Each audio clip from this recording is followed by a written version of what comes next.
శ్రీ సచిదానంద సమర్థ సద్గురు సాయినాథ్ మహారాజ్ की जय।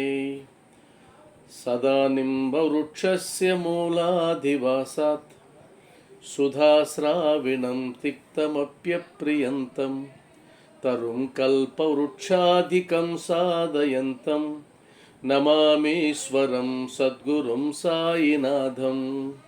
नमामीश्वरं सद्गुरुं साईनाथं। ओम श्री सचिदानंद समर्थ सद्गुरु साईनाथ महाराज की जय। ओम श्री सचिदानंद समर्थ सद्गुरु साईनाथ महाराज की जय। 49వ అధ్యాయం సోమదేవ స్వామి గురించి చెప్పుకునేటువంటి క్రమంలో ఆయన ఏ విధంగా అయితే మొదట సంశయించి ఆ తర్వాత బాబా దర్శనానికి వచ్చినప్పుడు అక్కడి నుంచి మొదలు పెడదాం। ఎచ్చట మనసు శాంతించి ఆనందమును పొంది ఆకర్షింపబడునో అదే మనము విశ్రాంతి పొందవలసిన స్థలము అని ఆయన యొక్క గురువు గారు చెప్పినటువంటి మాటలు గుర్తుకొచ్చి బాబాని దర్శించిన వెంటనే పొందినటువంటి ఆ ప్రశాంతతని ఆయన గుర్తించి ఇదే నా స్థలము అని నమ్మాడు। అంటే బాబావారి దర్శనానంతం పొందినటువంటి అనుభూతి ఏదైతే ఉందో అది ప్రశాంతతనిచ్చింది। తన గురువు గారు ఏం చెప్పారంటే, ఎక్కడ ఏ మహాత్ముని దగ్గర నీ మనసు కుదుటపడుతుందో, ఏ మహాత్ముడి దగ్గర నువ్వు ప్రశాంతత పొందుతావో అదే నీ స్థలము అని తన గురువు గారు చెప్పినటువంటి మాటలు గుర్తొచ్చి ఎంతో ఆనందపడతాడు। ఆ తర్వాత బాబా దర్శనానికి పోగా అప్పుడు బాబావారు అన్న మాటలేంటి, మా వేషము మా దగ్గరే ఉండని, నీ ఇంటికి నీవు పొమ్ము, తిరిగి మసీదుకు రావద్దు, ఎవరైతే మసీదు పైన జెండా ఎగురువేయుచున్నారో అట్టివారి దర్శనము చేయనేలా, ఇది యోగి లక్షణమా, ఇక్కడ ఒక నిమిషమైనా ఉండవద్దు అని ఆయన్ని కసిరి కొట్టాడు। అంటే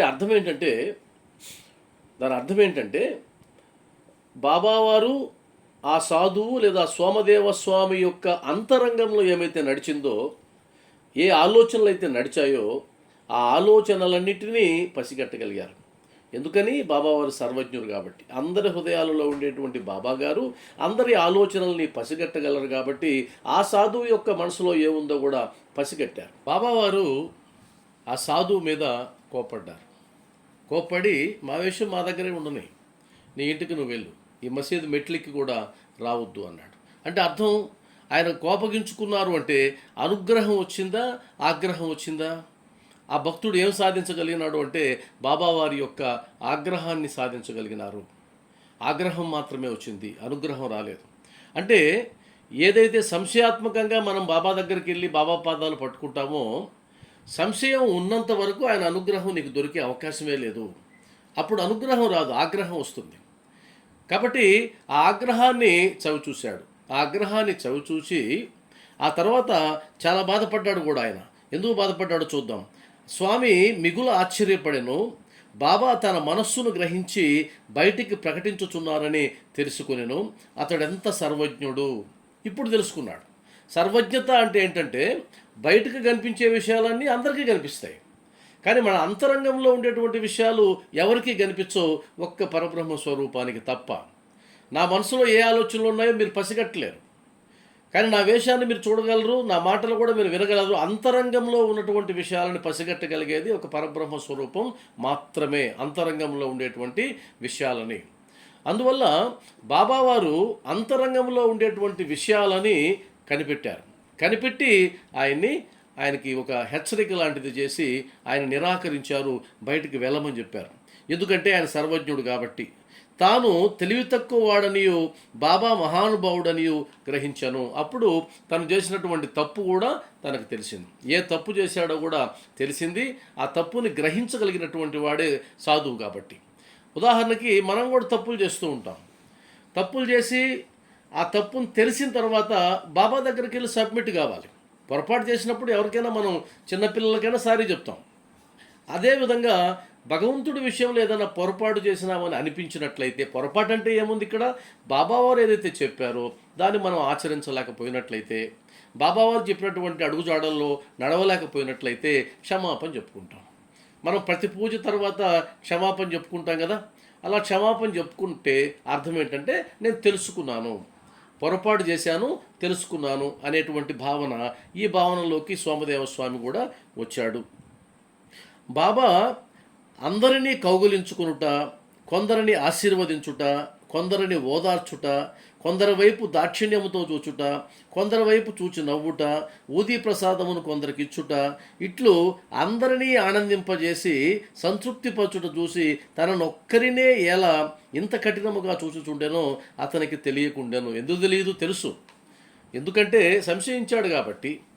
అందుకనే బాబా యొక్క ఆ ఆశీర్వాదం చూడండి ఎంత అద్భుతంగా. అంటే ఆనాటి భక్తులు ఎంత గొప్పవాళ్ళు అంటే, బాబా దగ్గరికి వెళ్ళిన తర్వాత బాబా యొక్క స్పర్శని అనుభవించారు, బాబా యొక్క రూపాన్ని చూడగలిగారు, బాబా యొక్క వాక్కుని వినగలిగారు, బాబా యొక్క ఊదీ ప్రసాదాన్ని స్వీకరించగలిగారు, బాబా దగ్గర ఓదార్పు కూడా పొందారు. కష్టాల్లో వెళ్ళిన వాళ్ళకి బాబా ఓదార్చేవారు, దగ్గరుండి భోజనం పెట్టి తినమని చెప్పేవాళ్ళు.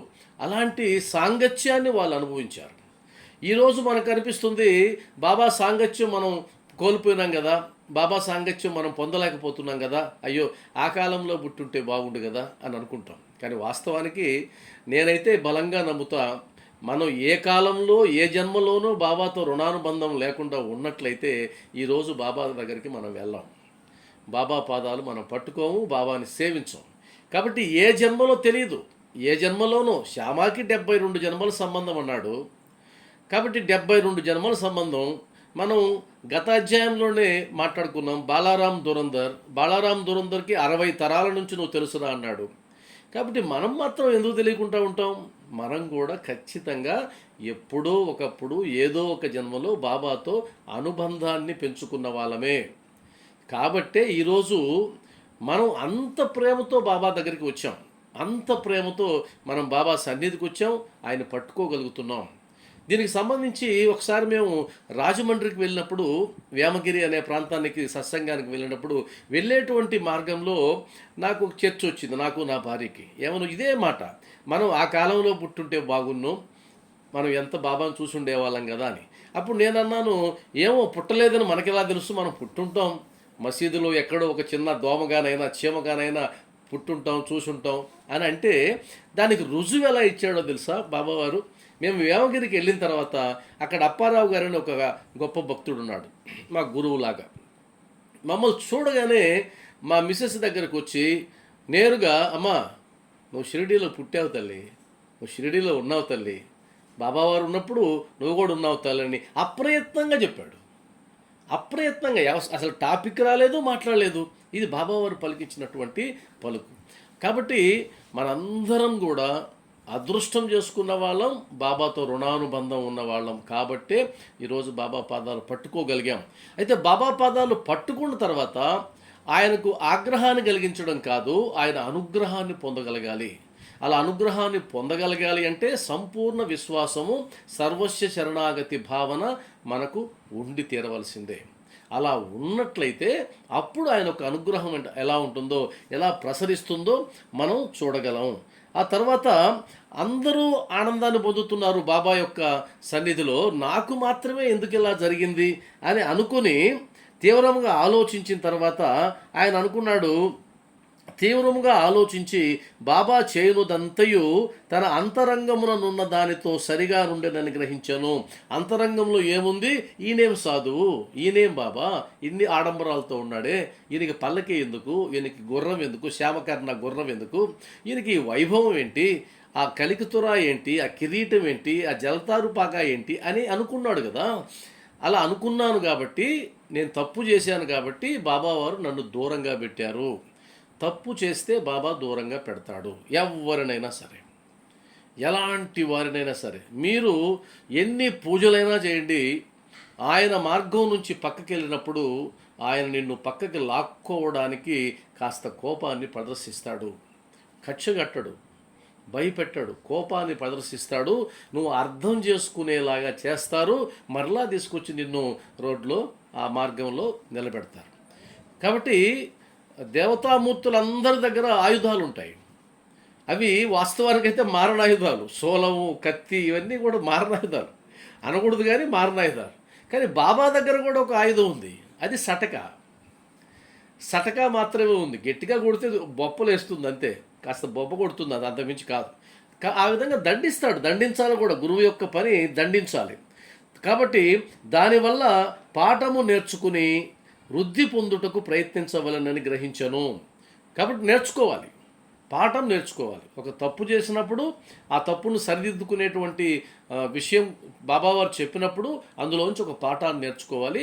ఆ పాఠాన్ని నేర్చుకుని మనం ముందుకు నడవాలి. అంటే చేసిన తప్పు మరలా మరలా మరలా చేసుకుంటూ వెళ్ళే వాళ్ళు బాబా అనుగ్రహాన్ని ఎప్పటికీ పొందలేరు. తప్పు చేసాం, పొరపాటు చేసాం, తెలుసుకున్న తర్వాత ఆ తప్పు మరలా చేయకుండా ఆయన యొక్క డైరెక్షన్లో, ఆయన యొక్క మార్గంలో మనం వెళ్ళాలి. బాబా కోపము మారు రూపంలోనున్న ఆశీర్వాదమే అనుకునేను. భక్తులు అలా ఉంటారు. బాబా కోపగిస్తే అది మారు రూపంలో ఉన్న ఆశీర్వాదం. ఉదాహరణకి ఒక తల్లి బిడ్డ మీద కోపపడింది అనుకోండి. వాస్తవానికి ఎందుకు ఉంటుంది తల్లికి బిడ్డ మీద కోపం? ఉండదు. ఎందుకు ఉంటుందంటే ఆ కోపం ప్రదర్శించడం ద్వారా ఆ బిడ్డని సరిదిద్దాలి. ఆ బిడ్డ చేసినటువంటి తప్పుని సరిదిద్దడానికి అలా కోపాన్ని నటిస్తుంది, అంతేగాని వాస్తవానికి తల్లికి ఎందుకు ఉంటుంది కోపం, తండ్రికి ఎందుకు ఉంటుంది కోపం?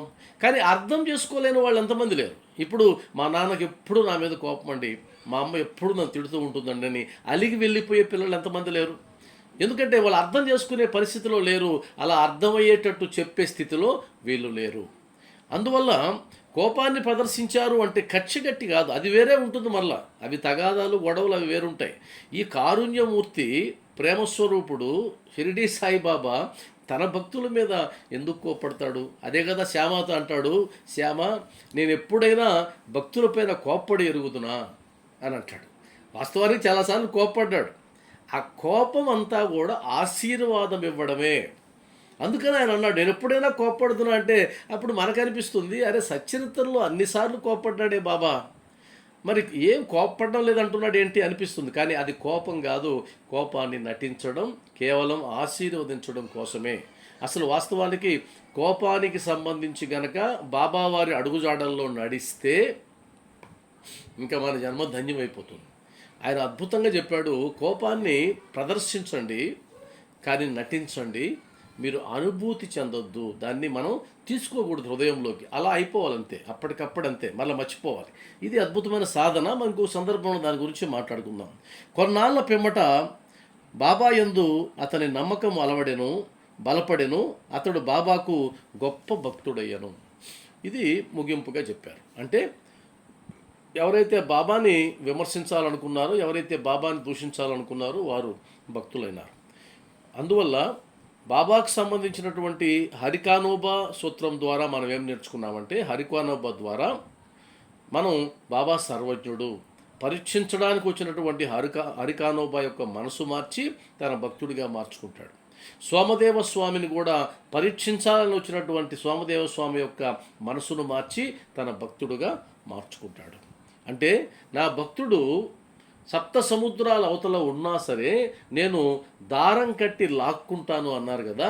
వీళ్ళందరూ కూడా వాళ్ళు అనుకుంటున్నారు నేను బాబాను పరీక్షించడానికి వచ్చాను అని. వాస్తవానికి అది కాదు. వాస్తవానికి వారిని రప్పించిందే బాబావారు, రప్పించుకునిందే బాబావారు. రప్పించారు, సంస్కరించిన తర్వాత బాబావారు వారిని తన భక్తుల కింద మార్చుకున్నారు. కాబట్టి సాయిబంధులారా, సంస్కరించడం అనేది బాబా యొక్క ప్రధానమైన కర్తవ్యం. మనందరినీ సంస్కరించడానికి ఆయన ఉపయోగించినటువంటి సాధనం ఏంటి అంటే కనుక సచ్చరిత్ర అనేటువంటి సాధనం ద్వారా, ఆధ్యాత్మిక గ్రంథాల సాధనం ద్వారా, వాటి ద్వారా బాబావారు మనల్ని సాధన ద్వారా మనల్ని సంస్కరిస్తూ ఉన్నారు. అంటే అర్థం ఏంటి? మనం చదువుతూ ఉన్నాం, అధ్యాయం పోతూ ఉన్నామంటే మనలో పరివర్తన వస్తూ ఉంటుంది. ఆ పరివర్తన ఎందుకోసము అంటే మన లక్ష్యం ఏదైతే ఉందో ఆ లక్ష్యానికి దగ్గర చేయడమే. అంటే భగవంతుడు 2 రకాల ధర్మాలను సృష్టించాడట. 2 రకాల ధర్మాలు. 1 ప్రవృత్తి, 2 నివృత్తి. ఆ 2 ధర్మాలు ప్రధానమైన ధర్మాలు. ప్రవృత్తి అంటే సంసారంలో తగులుకోవడం, సంసార బంధనంలో చిక్కుకోవడం, కుటుంబ బాధ్యతలు నిర్వర్తించడం, గృహస్థుగా జీవించడం, వేదం ఏదైతే చెప్పిందో గృహస్థు ధర్మం ఇది అని ఆ ధర్మాల ప్రకారం జీవించడం. 2వది నివృత్తి అంటే ఒక సమయం దాటిన తర్వాత ఈ కుటుంబంలో నుంచి, ఈ సంసారంలో నుంచి, బాధ్యతల్లో నుంచి బయట రావడం. అది నివృత్తి. కాబట్టి ప్రవృత్తి అందరికీ జరుగుతూ ఉంది, నివృత్తి జరగడం లేదు. వాటిని వదులుకొని రాలేకపోతున్నాం, బంధాలు ఇంకా పెరిగిపోతూ ఉన్నాయి.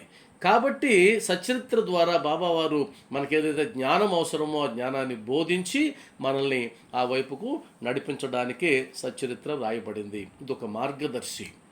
కాబట్టి ఇది మనం గుర్తుపెట్టుకోవాలి. ఆ తర్వాత నానాసాహెబ్ చందోర్కర్, ఈయన గురించి మనందరూ తెలుసు కదా. బాబా గురించి మాట్లాడితే నానాసాహెబ్ చందోర్కర్ గురించి మాట్లాడతాం. ఎందుకంటే నానాసాహెబ్ చందోర్కర్ మొట్టమొదట బాబాని నమ్మలేదు. ఆయన కూడా నమ్మలేదు. ఆయన కోసం ఎన్నోసార్లు పిలిపించినా సరే బాబావారు నేను నమ్మనండి, అలాంటి సాధువుల్ని నేను నమ్మను, వాళ్ళు మోసం చేస్తారు, వాళ్ళు కనికట్టు చేస్తారు, వాళ్ళు ప్రజల్ని మభ్యపెడతారు, ప్రజల డబ్బును దోచుకోవడానికి వారు వేషాలు వేస్తారనేటువంటి ఆయన నమ్మకం అది. అలాంటి నానాసాహెబ్ చందోర్కర్ గారు చివరికి తన జీవితాన్ని బాబా పాదాల ముందు పెట్టేశారు. అంటే అర్థం ఏంటి? బాబా దగ్గరకు వచ్చినటువంటి ప్రధానమైన భక్తులు అందరూ కూడా, ఎక్కువ మందిని మీరు పరిశీలిస్తే మొట్టమొదట వాళ్ళందరూ బాబాను వ్యతిరేకించిన వాళ్ళే. బాబాను వ్యతిరేకించిన వాళ్ళే తర్వాత బాబాకు దాసులు అయిపోయినారు, పాదాక్రాంతం అయిపోయినారు. అంటే లాక్కు రావడం, అది వాళ్ళ ఇష్టమే రాలేదు. బాబా పిలిపించాడు, మరి పిలిపించుకున్నాడు. అంటే ఉదాహరణకి బాబా అకౌంట్లో నానాసాహెబ్ చందోర్కర్ ఉన్నాడు, ఆయన బిడ్డ, కానీ ఎక్కడెక్కడో తిరుగుతున్నాడు, పట్టించుకోకుండా ఉన్నాడు. ఇప్పుడు బాబావారు వదిలేస్తారా? అది ఎలా వదిలేస్తారు? బాబావారు ఏదో ఒక రూపంలో ఆయన తీసుకొచ్చి తన పాదాల దగ్గర పెట్టుకోవాల్సింది. అలా పెట్టుకున్నటువంటి గొప్ప భక్తుడు మనందరికీ నానాసాహెబ్ చందోర్కర్ అనగానే మైనతాయి, ప్రసవ వేదన, ఊదీపాట, ఎండు తెగ్గు ఆరతి పాట, ఊదీపొట్ల, ఇవన్నీ గుర్తొస్తాయి. అవన్నీ మనం ఇంకో సందర్భంలో మాట్లాడుకుందాం. ఇక్కడ ఈ అధ్యాయం ద్వారా నానాసాహెబ్ చందోర్కర్ని నిమిత్తంగా చేసుకుని బాబావారు మనకి ఏం నేర్పించదలిచారు, అంటే ఆ భక్తుని ద్వారా ఏం నేర్పించదలిచారు. ఉదాహరణ మీరు గమనించినట్లయితే భగవద్గీత ఉంటుంది, భగవద్గీతలో శ్లోకాలు ఉంటాయి. ఆ శ్లోకాలను అర్థం చేసుకుని వాటి యొక్క భావాన్ని అర్థం చేసుకుని జీవితంలో ఆచరించాలి. చాలామంది కష్టం, అర్థం కాదు. కానీ బాబావారి విశిష్టత ఏంటంటే వేదాల సారాంశాన్ని, పురాణాల సారాంశాన్ని, ఉపనిషత్తుల సారాంశాన్ని బాబావారు వాచా చెప్పలేదు, వాక్యాల్లో చెప్పలేదు, ఉపదేశాలు చెప్పలేదు, సత్సంగాలు చెప్పలేదు, పుస్తకాలు రాసి చూపించలేదు. ఆయన చిన్న చిన్న సంఘటనలు సృష్టించి ఒక సామాన్యుడికి కూడా అర్థమయ్యేటట్టు చెప్పేశాడు. సామాన్యుడికి కూడా. అంటే బాబావారు చెప్పినటువంటి లీలలు అర్థం చేసుకోవాలంటే క్వాలిఫికేషన్ అవసరం లేదు, చదువు ఉండాల్సిన పని లేదు, సంస్కృతం ఉండాల్సిన పని లేదు, వయసుతో నిమిత్తం లేదు. ఎంత సులభంగా అర్థం చేసుకోవచ్చు అని అంటే చాలా సులభంగా. అంటే మీరు ఈ ఉదాహరణ మీరు చూసినట్లయితే బాబావారు ఎంత తెలివిగా గొప్ప గొప్ప విషయాలని మనకు నేర్పించదలుచుకున్నారో మనకు అర్థమవుతుంది. అప్పుడు మనకు ఆయన మీద ఉన్న ప్రేమ ఎంతో పెరిగిపోతుంది. కాబట్టి దాని గురించి మనం జాగ్రత్తగా వినాలి. ఎందుకంటే ఇది చాలా కష్టమైంది, క్లిష్టమైంది కూడా. సవ్యంగా అర్థం చేసుకోకపోతే ఇది వ్యతిరేక భావాన్ని ఇస్తుంది. ఈ లీల సవ్యంగా అర్థం చేసుకోకపోతే వ్యతిరేక భావనలోకి తీసుకెళ్తుంది. మనం చాలా జాగ్రత్తగా దీన్ని మనం పట్టుకోవాలి. ఒకసారి దానికి సంబంధించి చూద్దాం. ఈ అధ్యాయము హేమాడ్ పంత్ నానాసాహెబ్ చందోర్కర్ కథతో ముగించను. ఈ కథ, ఒకనాడు నానాసాహెబు మసీదులో మహల్సాపతి మొదలగు వారితో కూర్చుని ఉండగా బీజాపూర్ నుండి ఒక మహమ్మదీయుడు కుటుంబంతో బాబాను చూచుటకు వచ్చాను. ఇక్కడ దీని వెనక చాలా కథ ఉంది. అంతకుముందే ఒక గొప్ప విషయాన్ని బాబా వారు చెప్తారు. అంటే మహమ్మదీయుడు తన కుటుంబంతో వచ్చాడు. అందరూ స్త్రీలు ఉన్నారు, బాబా దగ్గర కూర్చొని ఉన్నారు. నానాసాహెబ్ చందోర్కర్ అంతా కూడా ముఖ్యులు కూర్చొని ఉన్నారు, శ్యామ, మహల్సాపతి ఉన్నారు. ఈయన నానాసాహెబ్ చందోర్కర్ వాళ్ళని చూడగానే, స్త్రీలను చూడగానే అక్కడి నుంచి లేయిపోయాడు. ఎందుకంటే వారికి చోటు లేదు కదా, చోటు ఇవ్వాలి కదా అని లేయిపోతే బాబావారు ఆగంటాడంట. ఆగు, నువ్వు అలానే కూర్చో, వాళ్ళు పైకి వస్తారు, చూసి వెళ్తారు. అంటే తన భక్తుడికి ఎంత విలువిస్తాడో అక్కడ అర్థమవుతుంది. అది చాలా గొప్ప సన్నివేశం అది. అంటే పైకి లేనీడు, ఆయన విలువను ఆయన కాపాడుతాడు, గొప్పతనాన్ని ఆపాదిస్తాడు. నువ్వు కూర్చో ఇక్కడే, వాళ్ళు వస్తారు, చూసి వెళ్తారు. అప్పుడు ఆ స్త్రీలు వచ్చారు. అతనితో గోషా స్త్రీలుండుటచే నానాసాహెబు అచ్చటి నుండి లేవనించను. గోషా స్త్రీలు ఉన్నారు, ముస్లిం స్త్రీలు ఉన్నారు, కాబట్టి వాళ్ళు ఉన్నప్పుడు కూర్చోవడం మంచి పద్ధతి కాదు కదా, అందువల్ల పైకి లేయాలనుకున్నాడు. కానీ బాబా అతనిని నివారించను. ఎందుకు నివారించారు? మామూలుగా స్త్రీలు వస్తే మనం కూడా లేచి వాళ్ళకి సీట్ ఇస్తాం కదా, వాళ్ళకి సీట్ ఇస్తాం కదా. మరి బాబావారు స్త్రీలు వచ్చి ఈయనేదో పద్ధతిగా లేబోతూ ఉంటే బాబావారు వద్దన్నారు, నువ్వు అలా కూర్చో. ఆయన యొక్క మానసిక స్థితి వేరే ఉంటుంది.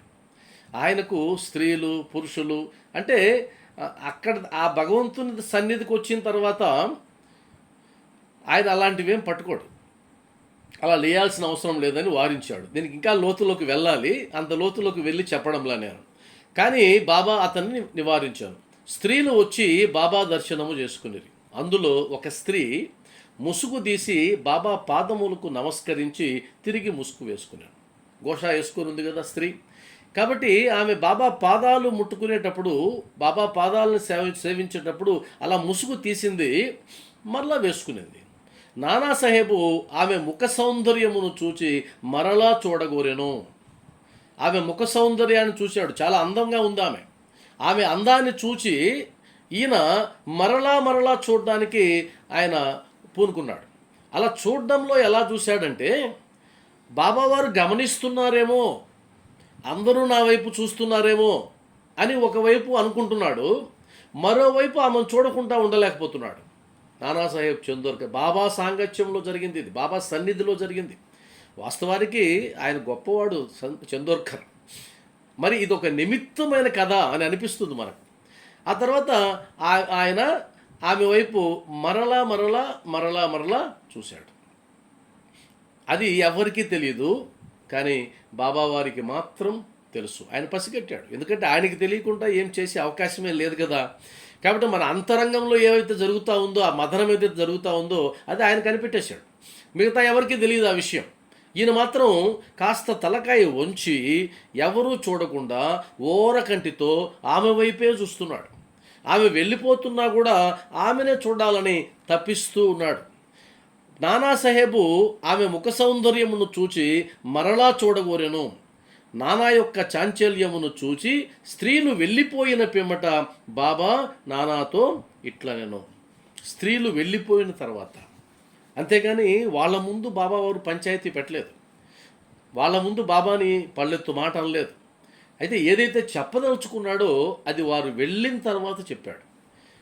అందువల్ల ఆ చెప్పినటువంటి ఆ సందేశం ఏదైతే ఉంటుందో ఇది చాలామందికి మనసుని పరివర్తన తెప్పించేటువంటి సందేశం.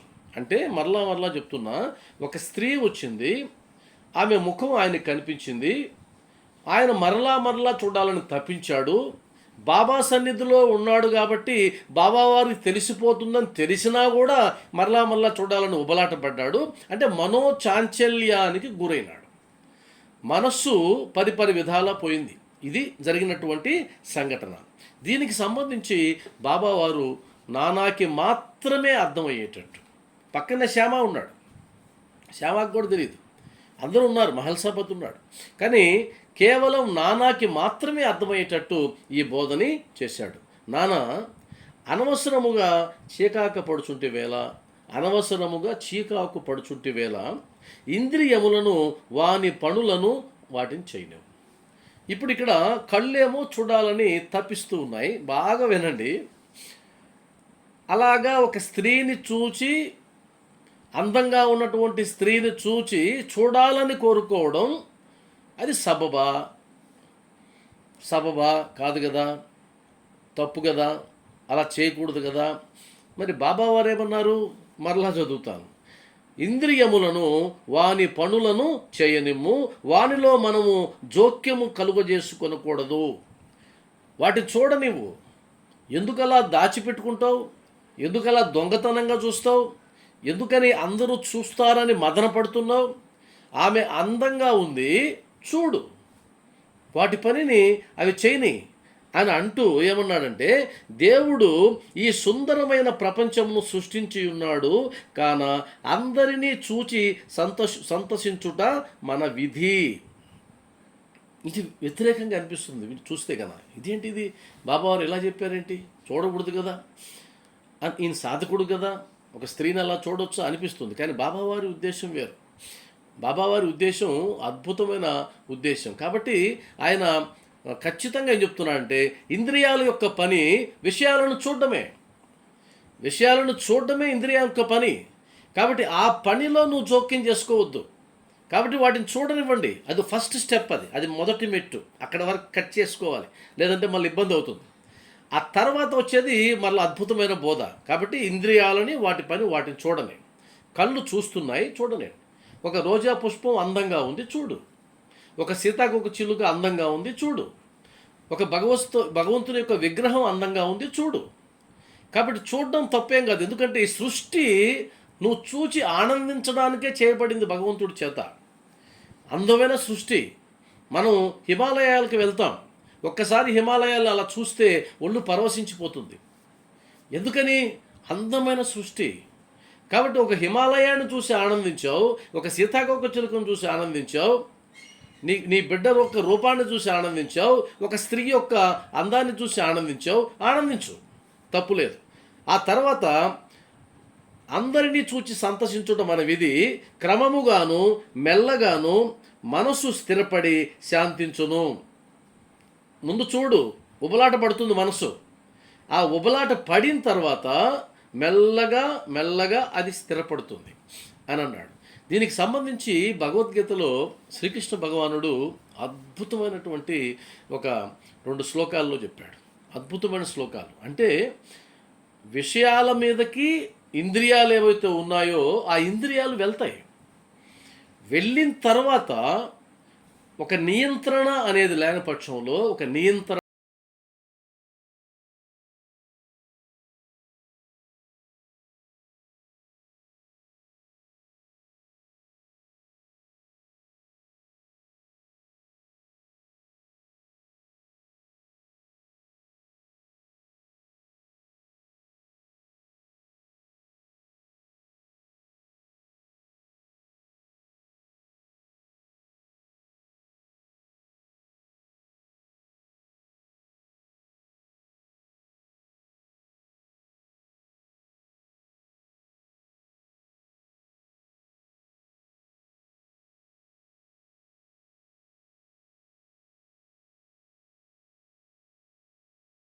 శ్లోకాలు. అంటే ధ్యాయతో విషయాన్ పుంసః సంగస్థేషుపజాయతే. అయ్యా, నువ్వు విషయాల మీద గనక ధ్యానం నిలిపినట్లయితే అది చూడాలనేటువంటి ఆసక్తిని పెంచుతాయి. ఆసక్తిని పెంచుతాయి. ఆ ఆసక్తి ఎక్కడి నుంచి పుట్టిందంటే నువ్వు చూడడం ద్వారా పుట్టింది. ఉదాహరణకి ఒక అందమైన స్త్రీ అక్కడ ఉంది. చూడడం కన్ను యొక్క ఇంద్రియం యొక్క స్వాభావిక లక్షణం చూడడం. అక్కడ వరకు బాగానే ఉంది.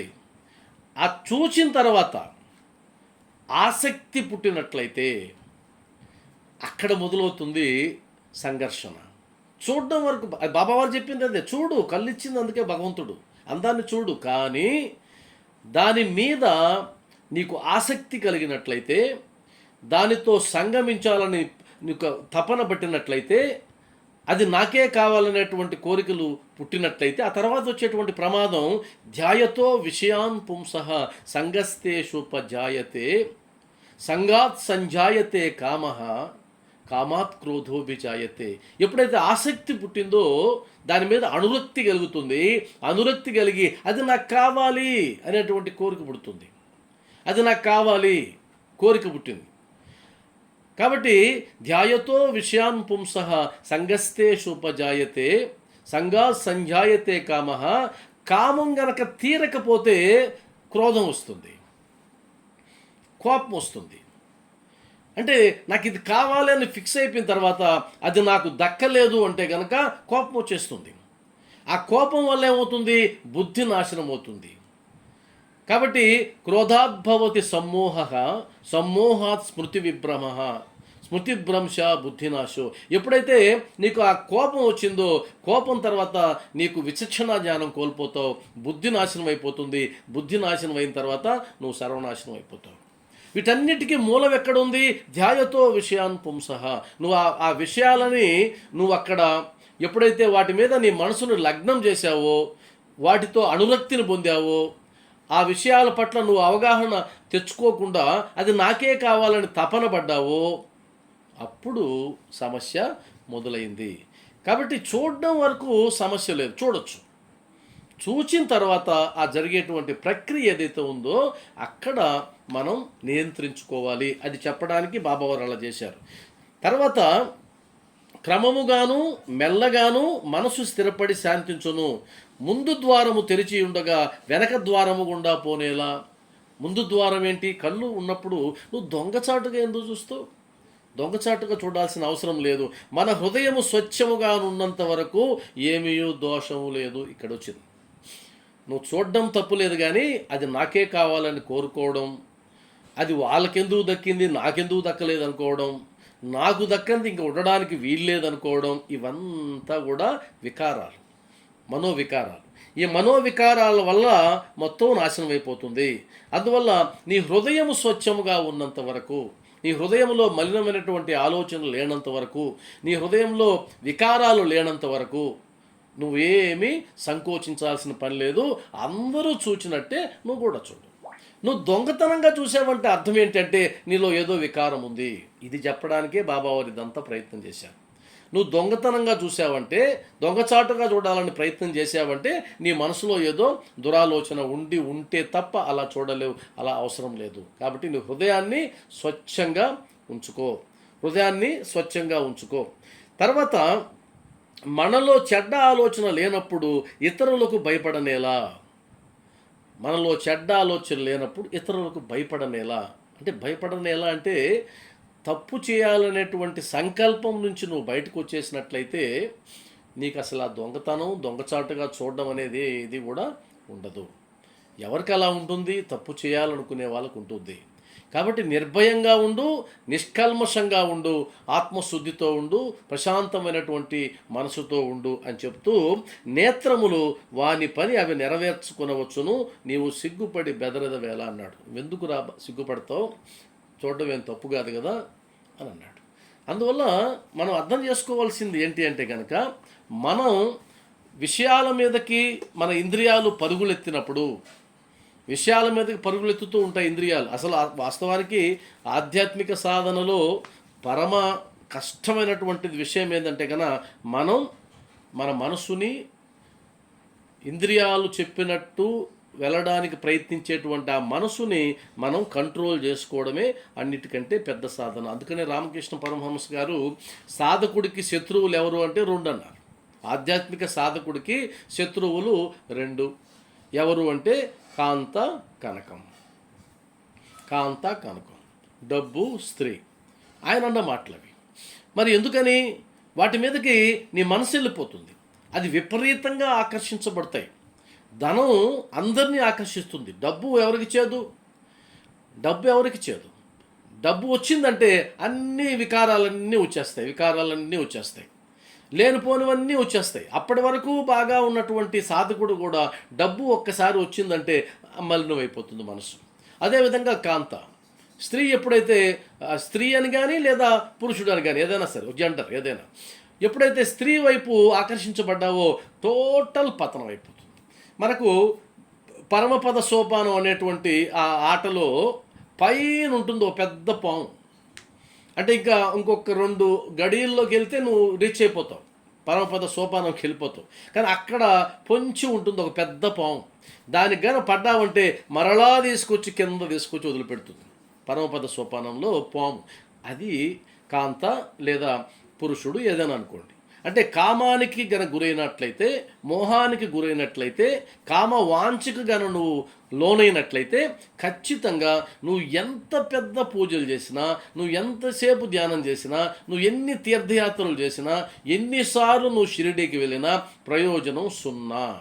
ఎందుకంటే నీ ఇంద్రియాలు స్వచ్ఛత పొందలేదు. నీ ఇంద్రియాలు ఇంకా కొట్టుకుంటూనే ఉన్నాయి.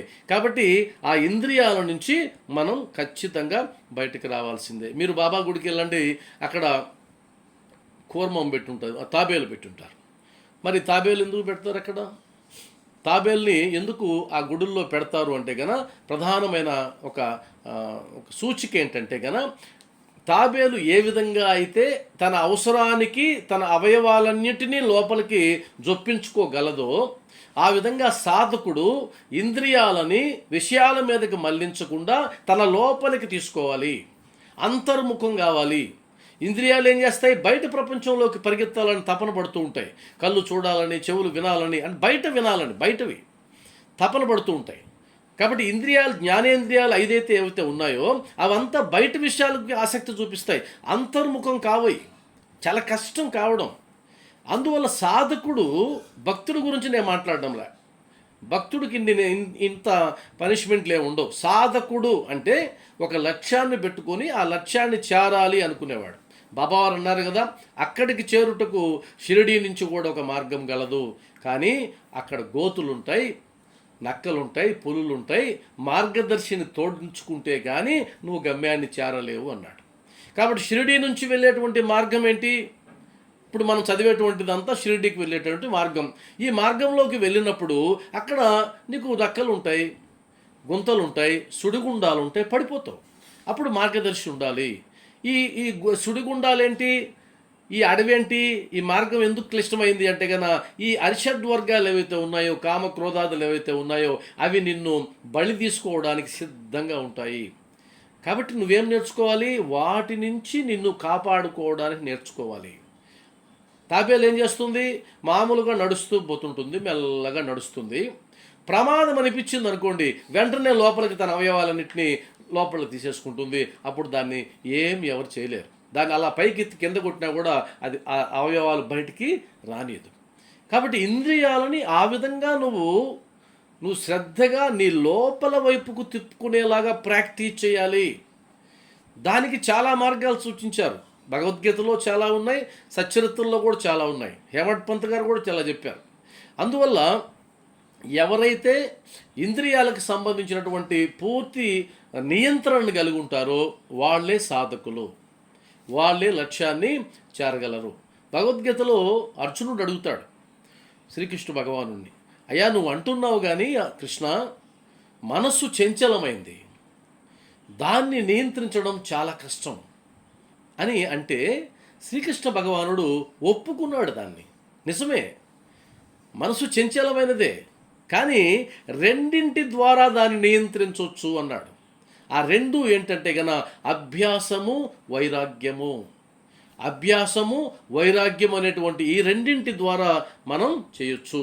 దాని శ్లోకం కూడా అసంశయం మహాబాహో మనో దుర్నిగ్రహం చలం అభ్యాసేనతు కౌంతేయ వైరాగ్యేన చ గృహ్యత్ అన్నాడు.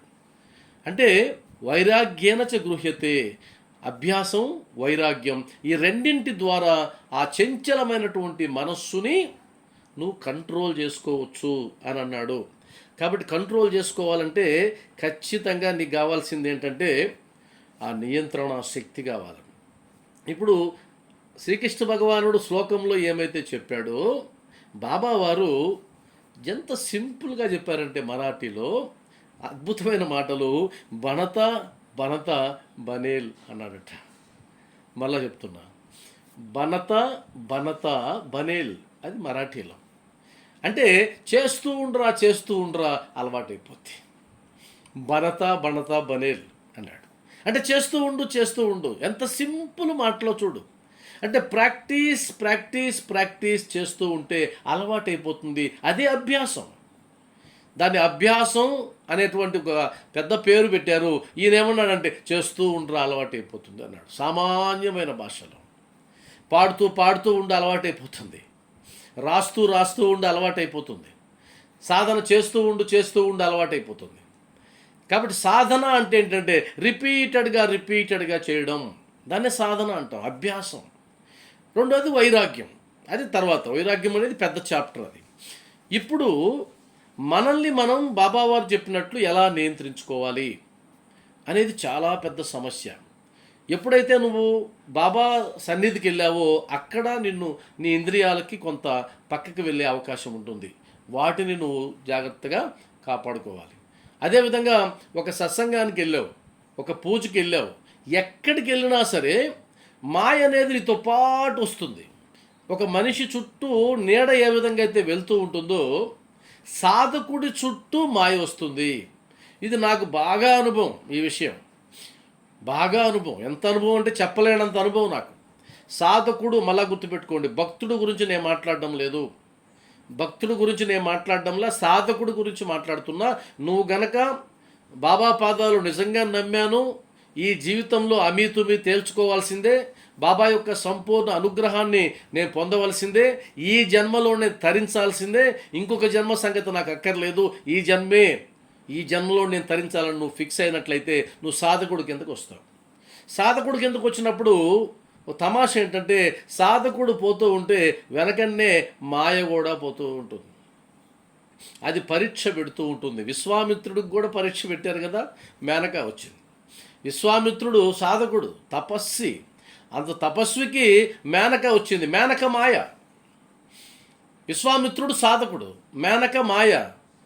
లొంగిపోయినాడు, తపస్సు భగ్నం అయిపోయింది. అది లోక కళ్యాణం గురించి అనుకోండి, అది వేరే విషయం. లోక కళ్యాణం అది వేరే విషయం. కాబట్టి ఎక్కడైనా సరే, ఎక్కడైతే సాధకుడు ఉంటాడో, సాధకురాలు ఉంటుందో అక్కడ మాయ ఉంటుంది. ఈ మాయ నిన్ను వెంటాడుతూ వస్తుంది. ఎప్పుడు నిన్ను బుట్టలో వేసుకుందామా అని చూస్తూ ఉంటుంది.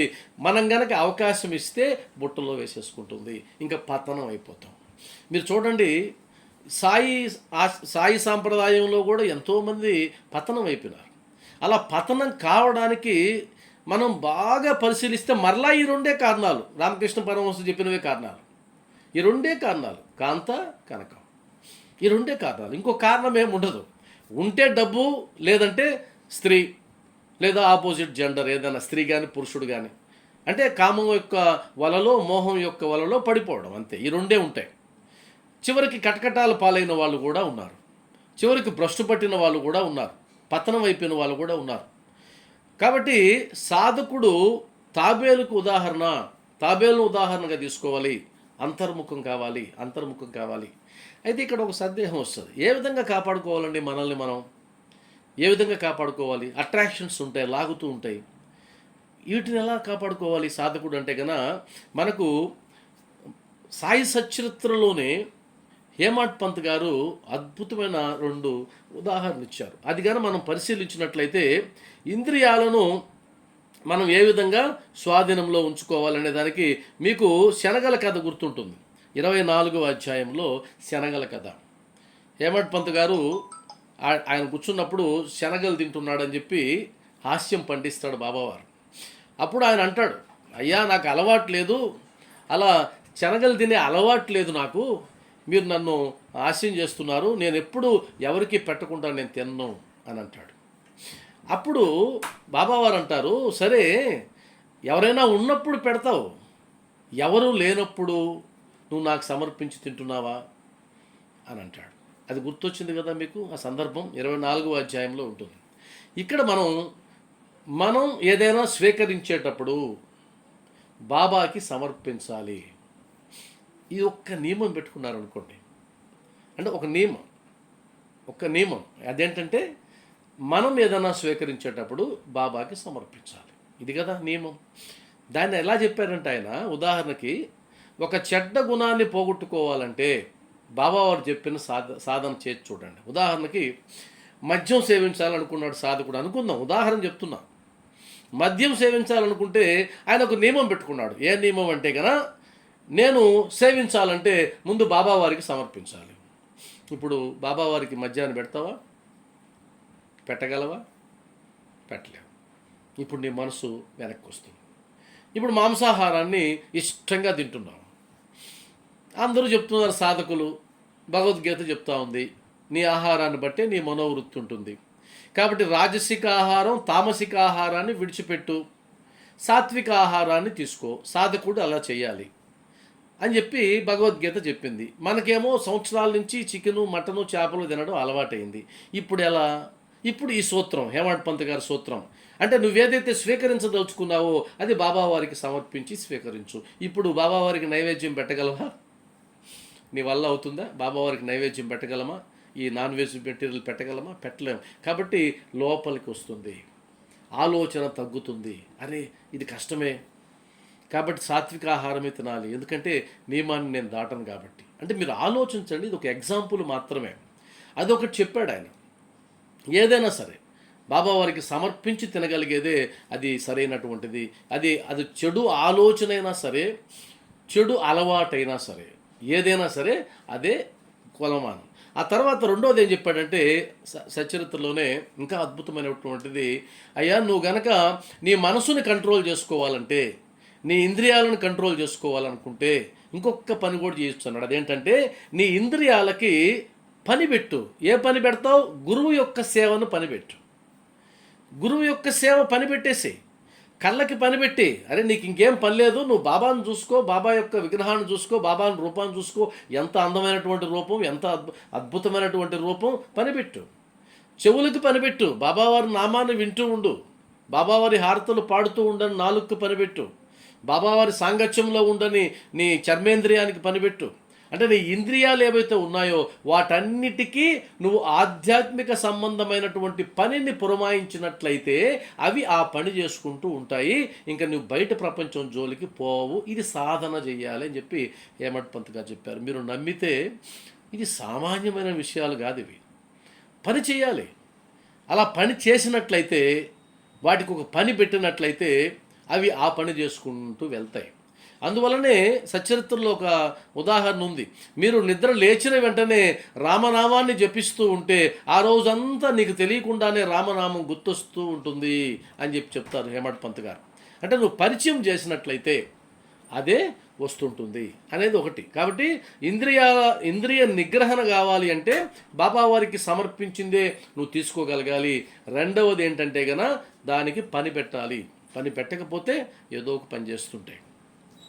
కాబట్టి అది ఎప్పుడు సినిమాలు చూడాలని తపన పడుతూ ఉంటుంది, సిరీస్ చూడాలని తపన పడుతూ ఉంటుంది, లేదు బయటికి వెళ్ళి తిరగాలని తపన పడుతూ ఉంటుంది, ఏదేదో మాట్లాడాలని తపన పడుతూ ఉంటుంది. దానికి పని పెడితే సరిపోతుంది. ఇంతకు మించిన సాధన లేదు. అందుకనే మీరు ఎప్పుడు నిరంతరం బాబా ఆయన అంటాడు కదా, నిరంతరం నా నామాన్ని స్మరించండి, నిరంతరం నా నామాన్ని స్మరించండి, నేను మీ దగ్గరే ఉంటాను. అంటే అర్థం ఏంటి అంటే, ఎప్పుడు నువ్వు నా ధ్యాసలో ఉంటే నేను 24 గంటలు నీ దగ్గరే ఉంటా. నా నామం ఎక్కడ పలుకుతుందో అక్కడ ఆయన ఉంటాడు.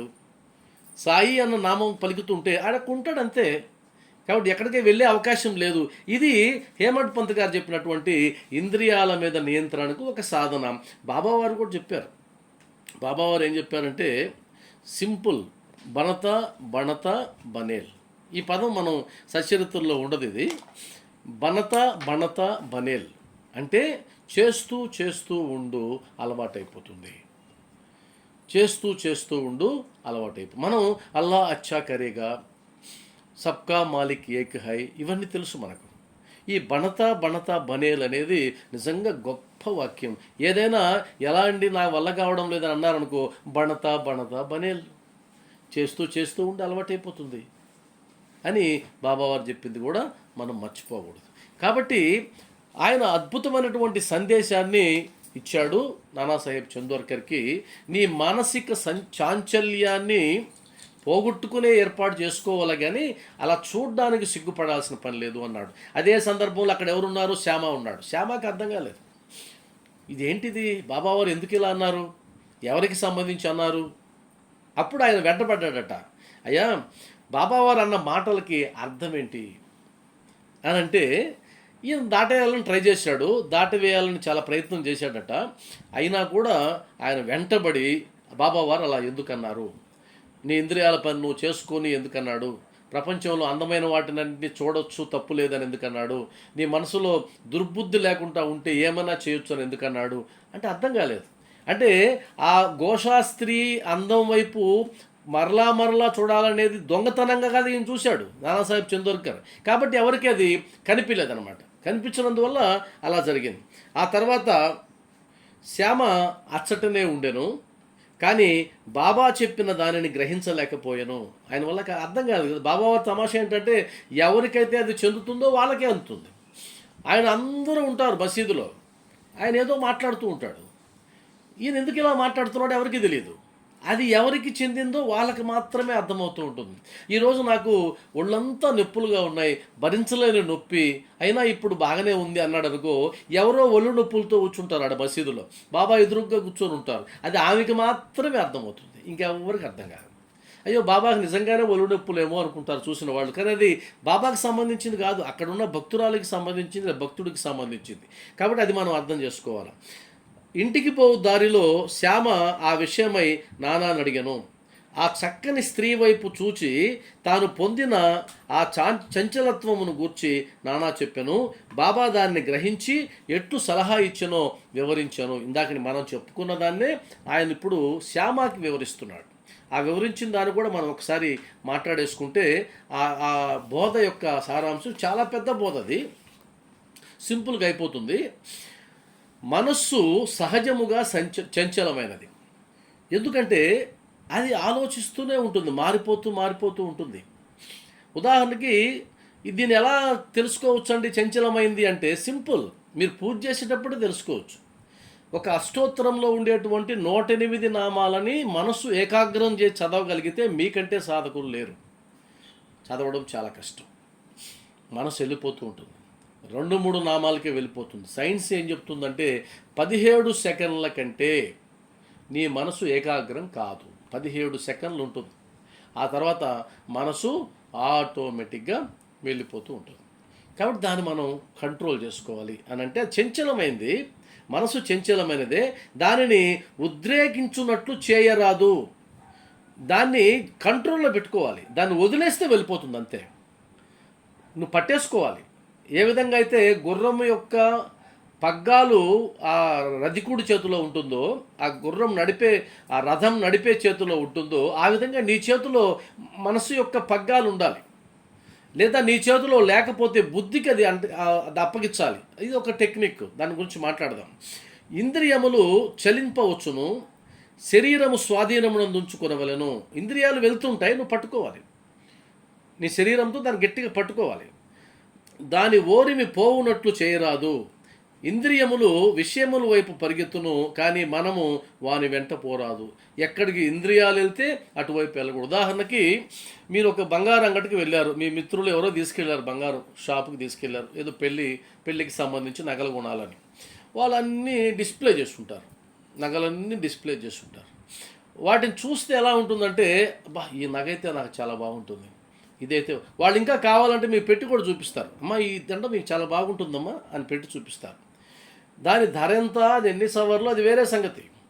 మనసు ఆటోమేటిక్గా దాని వైపు వెళ్తుంది. ఇది తీసుకుంటే బాగుండు, ఇది భలే ఉంది అనిపిస్తుంది. అప్పుడు అదేం చేస్తుంది తెలుసా, మనసు ఏం చేస్తుంది తెలుసా, ఈ మాత్రం నగ లేకపోతే ఇంకెందుకు బతుకు, ఇంకేం ఉపయోగం, ఈ నగ ఉండాల్సిందే, ఈ నగ నేను కొనుక్కోవాల్సిందే, రేపు ఎలాగైనా మా ఆయన్ని పట్టుకొని వచ్చి జుట్టు పట్టి లాక్కొచ్చి కూర్చోబెట్టి నేను కొనిపిస్తా దీన్ని అని మనసు రకరకాల ప్లాన్ చేస్తుంది. అప్పుడు ఆయన చెప్తాడు, అమ్మ దీన్ని ఇన్స్టాల్మెంట్లో కూడా తీసుకోవచ్చు అంటాడు. వాడు ఇంకాస్త ఆజ్యం పోస్తాడు, దానికి ఇంకాస్త ఆజ్యం పోసి ఇన్స్టాల్మెంట్ కూడా తీసుకోవచ్చు అనగానే, ఇన్స్టాల్మెంట్ కూడా తీసుకోవచ్చు అంట, ఇంతకు మించి ఏం కావాలి నాకు, ఈ మనసు పరిగెత్తుతూ ఉంటుంది. అప్పుడు బుద్ధి అనేది ఒకటి ఉంటుంది, అది ఇన్వాల్వ్ అవుతుంది. నోరు మూసుకో, నీకు ఆ శక్తి ఉందా, అది అప్పు చేసి కొనుక్కుంటే ఏం చేస్తావు, ఆ తర్వాత ఎలా కడతావు, మనకు అంత శక్తి లేదు, మంచి రోజులు వస్తాయి, అప్పుడు నువ్వు కొనుక్కుందువులే అని బుద్ధి చెప్తుంది. ఎందుకంటే దానికి తెలుసు, పాపం ఎక్స్పీరియన్స్ తెలుసు దానికి. ఈ మనసు గనక బుద్ధి చెప్పినట్లుగా విన్నట్లయితే సరే ఇంకొకసారి చూద్దాం అని చెప్పి వచ్చేస్తుంది. ఈ మనసు గనక బుద్ధి చెప్పినట్టు వినకుండా దాన్ని డామినేట్ చేసి, నీకు తెలియదులే మా ఆయన ఎలాగైనా తీసిస్తాడు అని చెప్పి కానీ ముందుకెళ్తే అప్పుడు అది అప్పు చేసి కొనుక్కుంటావు, ఆ తర్వాత బాధలన్నీ పడతాం. ఇది మనసు బుద్ధి, ఈ రెండు ఘర్షణ పడుతూనే ఉంటాయి. కాబట్టి ఇంకొకసారి క్లియర్గా చెప్తా, 3 పార్ట్లు అనుకోండి. 1 ఇంద్రియాలు, 2 మనస్సు, 3 బుద్ధి. మరలా చెప్తున్నా, ఇంద్రియాలు అంటే కన్ను, చెవి, ముక్కు, నాలుక, చర్మం, ఇంద్రియాలు. తర్వాత స్టెప్పు మనసు, తర్వాత స్టెప్పు బుద్ధి. ఇక్కడ వరకే మాట్లాడదాం. ఇంద్రియాలు ఏం చేస్తాయి, ఆ వస్తువు చాలా బాగుంది అని చూపిస్తాయి. మనసు ఏం చేస్తుంది, అది నాకు కావాలి అంటుంది. బుద్ధి ఏం చేస్తుంది, అది నువ్వు తగిందానేవి కాదు, నీకు అర్హత లేదు అంటుంది. ఇది సీక్వెన్స్. ఇక్కడ ఎవరు గెలుస్తారు ఎవరు ఓడతారన్న దాన్ని బట్టి వాళ్ళకి కష్టం వస్తుందా సుఖం వస్తుందా తెలిసిపోతుంది. అప్పు చేసి ఆభరణం కొంటే ఖచ్చితంగా కష్టమే. లేదు, అర్థం చేసుకొని మరొక్కసారి మనం డబ్బు సంపాదించిన తర్వాత తీసుకుందామంటే సుఖంగా ఉంటాం. ఇదే ఘర్షణ జీవితంలో ప్రతి అడుగున జరుగుతూనే ఉంటుంది. మధ్యతరగతి కుటుంబాల్లో అయితే చెప్పనలివి కాదు, ఇది చెప్పనలివి కాదు. ₹1 చెల్లించండి, 50,000 రూపాయలు వస్తువు తీసుకెళ్ళండి. టెంప్టింగ్. ₹1 చెల్లిస్తే చాలు. ₹1 వస్తుందా? అది రాదు, కానీ మాయ చేస్తుంది అనమాట. అందువల్ల దాన్ని గుర్తుపెట్టుకోవాలి. కానీ మనం వాని వెంట పోరాదు. మనము ఆ విషయములను కోరకూడదు. ఏ విషయమైతే అది పరిగెత్తుందో దాన్ని కోరకూడదు. క్రమముగాను నెమ్మదిగాను సాధన చేయటం వలన చంచలత్వమును జయించవచ్చును. అదే బణతే బనేళ్ళు అనేది. ఇంద్రియములకు మనము లోబడకూడదు. సాధన అంటే అదే కదా. అందుకనే కళ్ళు మూసుకొని ఎందుకు తపస్సు చేస్తామంటే అవి కామ్గా ఉండవు. కళ్ళు తెరిస్తే కామ్గా ఉండవు.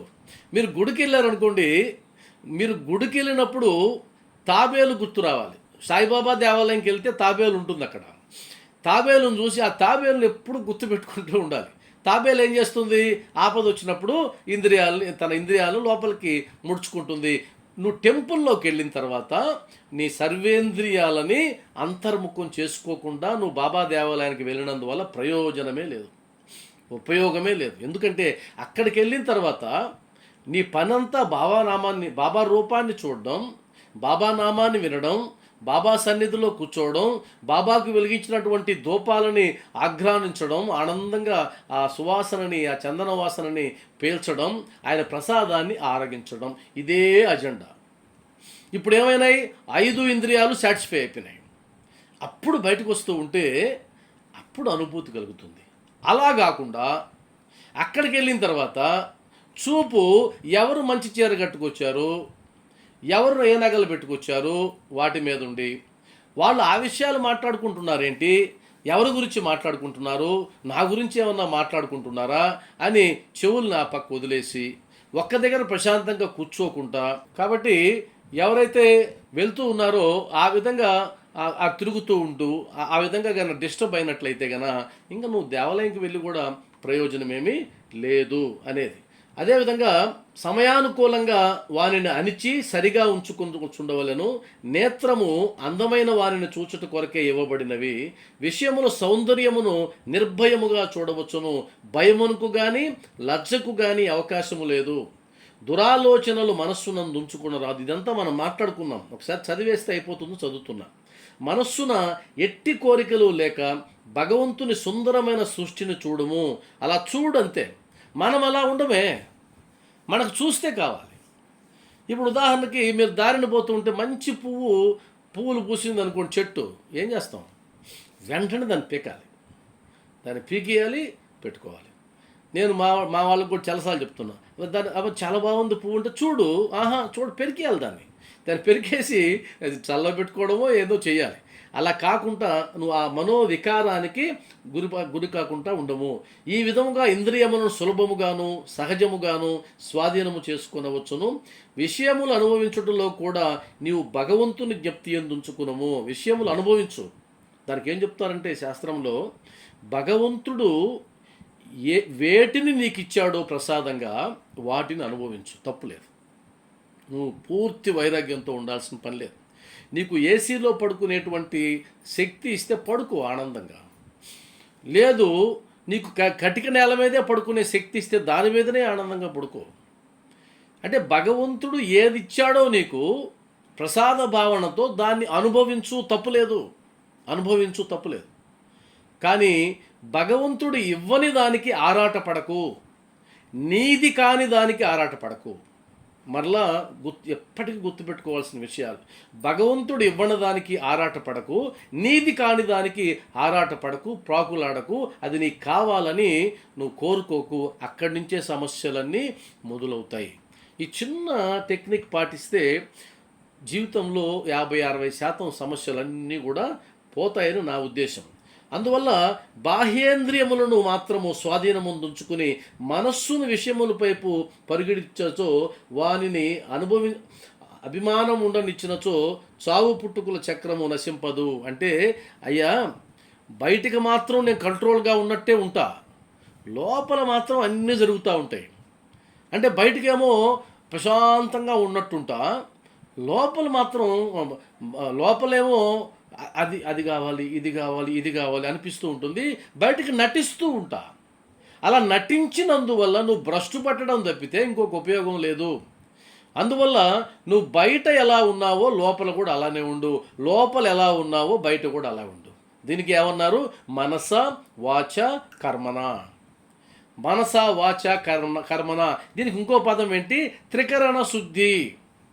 త్రికరణ శుద్ధి లేకుండా సాయి మార్గంలో ఒక్క అడుగు కూడా వేయలేవు.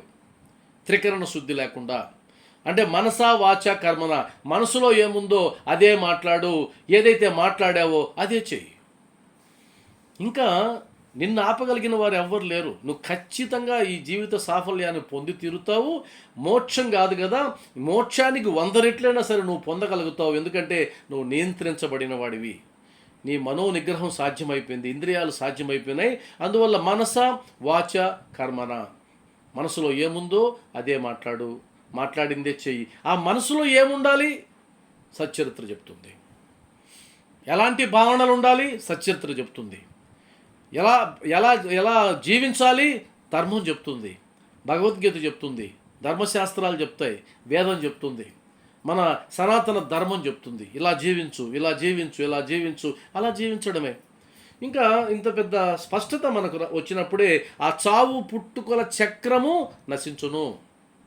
ఇంకా లేదు, ఇది చివరి జన్మ, ఇంకా జన్మలు లేవు. మోక్షమో ముక్తో ఇక్కడే తెలిపోతుంది. జీవన్ముక్తి. నువ్వు జీవించి ఉండగానే ముక్తిని పొందేస్తావు. చనిపోయిన తర్వాత కాదు, జీవించి ఉండగానే ముక్తుడు అయిపోతావు. బంధ విమోచనం అయిపోతుంది, ఆనందంగా జీవించేస్తావు. కాబట్టి ఇంద్రియ విషయములు హానికరములైనవి. వివేకము అనగా నిత్యానిత్యములకు భేదములు గ్రహించుట. అంటే నిత్యానిత్యములకు మధ్య నిత్య అనిత్యములకు భేదమును గ్రహించుట. ఏది నిత్యము, ఏది అనిత్యము విచక్షణ. ఏది శాశ్వతము, ఏది అశాశ్వతము విచక్షణ. ఈ కనిపించే శరీరము శాశ్వతమా అశాశ్వతమా? వెంటనే ఆన్సర్ వస్తుంది, అశాశ్వతం. వెంటనే ఆన్సర్ అశాశ్వతం. ఈ శరీరం వెళ్ళిపోవాల్సిందే. నేను సంపాదించిన డబ్బు, నేను కూడబెట్టినటువంటి నగలు, నేను సంపాదించిన ఆస్తులు శాశ్వతమా అశాశ్వతమా? నా వరకు అశాశ్వతమే, శాశ్వతం కాదు. నా వారసులకు ఏమన్నా వస్తాయో, నాకైతే వచ్చే అవకాశం లేదు. అందువల్ల ఏది నిత్యము, ఏది అనిత్యము, ఏది శ్రేయస్సునిస్తుంది, ఏది శ్రేయస్సునివ్వదు, ఏది నాకు మేలు చేస్తుంది, ఏది నాకు చెడు చేస్తుంది, దీన్ని ఆలోచించినట్లయితే, ఆ విధంగా చేసినట్లయితే విష్ణు పదాన్ని చేరగలము. అంటే మనం కైవల్యాన్ని చవిచూడగలము, లేదా భగవంతుని సన్నిధిలో మనం చిరస్థాయిగా ఉండిపోగలం, లేదా సాయిలో ఐక్యం కాగలము. అందువల్ల అదియే మన గమ్యస్థానము, అదియే మన నిజమైనటువంటి ఆవాసము. అచటి నుండి తిరిగి వచ్చుట లేదు. ఈ అధ్యాయాన్ని దేంతో ముగిచ్చారంటే అచటి నుండి తిరిగి వచ్చుట లేదు, ముగిచ్చేశారు. అంటే మోక్షానికి ఈ అధ్యాయంలో చెప్పబడింది ఏంటి? ఇంద్రియ నిగ్రహం, ఇంద్రియ నిగ్రహం. మనోబుద్ధి అహంకార చిత్తం అంటారు కదా. మనసు, బుద్ధి, అహంకారము, చిత్తము, ఈ 4ంటిని కంట్రోల్ చేయడమే, ఈ 4ంటి గురించి తెలుసుకోవడమే ఆధ్యాత్మిక జ్ఞానం. తెలుసుకున్న జ్ఞానాన్ని ఆచరణలో పెట్టడమే సాధన. ఇంతకు మించి ఏం లేదు. కాబట్టి సాయి బంధువులారా, బాబా దయ వల్ల 49వ అధ్యాయంలో మనం కొత్త కుర్చీలమయ్యాం.